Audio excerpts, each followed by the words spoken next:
حکمت نمبر 16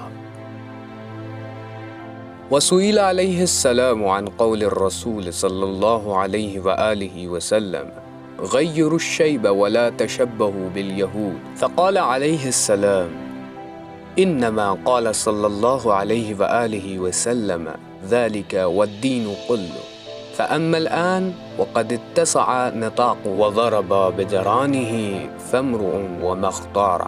پیغمبر صلی اللہ علیہ وآلہ وسلم کی حدیث کے متعلق کہ بڑھاپے کو عذاب کے ذریعے بدل دو اور یہودیوں سے مشابہت اختیار نہ کرو۔ آپ علیہ السلام سے سوال کیا گیا تو آپ نے فرمایا کہ پیغمبر اکرم صلی اللہ علیہ وآلہ وسلم نے یہ اس موقع کے لیے فرمایا تھا جب کہ دین والے کم تھے، اور اب جب کہ اس کا دامن پھیل چکا ہے اور سینے ٹیک کر جم چکا ہے تو ہر شخص کو اختیار ہے۔ مقصد یہ ہے کہ چونکہ ابتدائے اسلام میں مسلمانوں کی تعداد کم تھی، اس لیے ضرورت تھی کہ مسلمانوں کو جماعتی حیثیت کو برقرار رکھنے کے لیے انہیں یہودیوں سے ممتاز رکھا جائے۔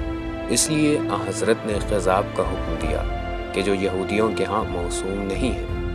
اس کے علاوہ یہ مقصد بھی تھا کہ وہ شخص دشمن کے مقابلے میں ضعیف و سن رسیدہ دکھائی نہ دے۔